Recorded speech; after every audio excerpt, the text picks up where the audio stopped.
Деновиве сведоци сте врви од пораки од меѓународната заедница, од Вашингтон, Брисел и земјите членки на Европската унија. Во студиото на Нова денеска гостина амбасадорот на Словачка Роберт Кирнак. Амбасадоре, добродојавте во студиото на Нова. Како го толкувате вие ова ангажирање вака мощно невообичаено на меѓународната заедница овие последни неколку дена? Ова е свидетелство дека навистина веруваме во Македонија, дека веруваме дека Македонија заслужи подобро од тоа што се случува и дека треба да се даде уште шанса Македонија да се наврати на ова линија на интеграција. Ова е еден критичен период. Имате ли чувство дека Македонија забегува на тој пат на интеграција? Или чувство? Ако ги читам пораките кои стигаат изјавите, практично влегува во ризик да го изгуби патот на интеграцијата. Видите, денес се соочуваме со сериозна политичка криза во Македонија и само политички играчи на македонска сцена можат да ја решат. Европска унија и други меѓународни организации и заедница сакат да помогнат. Но на крај одлуки на решенија, како и проблеми се, и решенија треба да бидат македонски. Ако е така, таа порака е постара, таа порака е десетина дена стара, дека Македонија е таа или повеќе, дека Македонија е таа која треба да си го реши проблемот. Денес имаме најава дека доаѓа комесарот Филе. Да.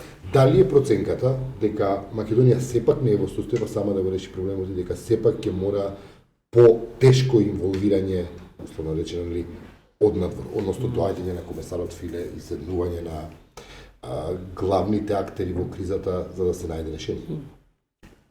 Македонија мора да биде способна сама да го реши. Мислам, секое наметнато решение нема да биде долготрајно. Европска унија, Европска комисија е тука да помогне. Но главните представници од политички сили во Македонија треба да седнат за маса и треба да се договарат. Ние не преговараме со една партија или со две владеечки партии. Ние преговараме со Македонија. Добро, а како толкувате тоа што комесарот Филе откаже една посета? Се остави впечаток во јавноста дека добро, комесарот дигнал раце некако, односно Европска комисија дига ракото од Македонија, бидејќи при последната посета на Санино и Ховид немаше многу напредок во нивната, она што требаше да произлезе како резултат од нивната мисија. И еве сега сепак повторно доаѓа Филе.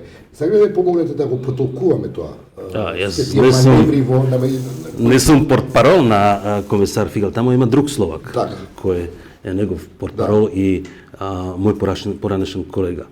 Но вие ги давате насоките на тоа што Филе го прави како амбасадор на земја членка.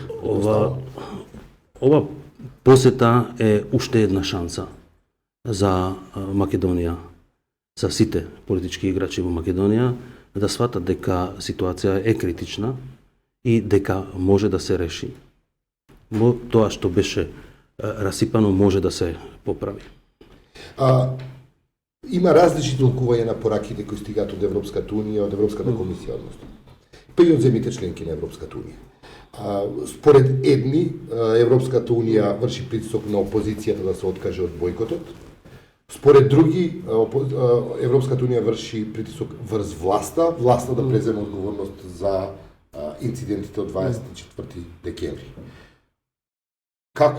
Кое е правилното толкување, ако воопшто едно од овие две е правилно толкување? Не, ова е чудно толкување, затоа што Европска унија никогаш не врши притисок ни на една страна, ни на друга страна. Македонија сака да почне преговори со Европска унија и треба да задоволи услови. Тие услови се истите кои беа пред една година, пред 2 години, пред 3 години, истите кои важат за Македонија, за Србија, за други земји, кандидати и потенцијални земји членки на Европска унија. Европска унија само кажува една работа. Ако сакате да влезете во Европска унија, морате да почитувате тие правила, тие принцип на кои е основана Европска унија. А вашите проблеми треба да си ги решите дома. Тоа сум убеден дека таму каде се појавуваат проблеми, таму треба да се решават.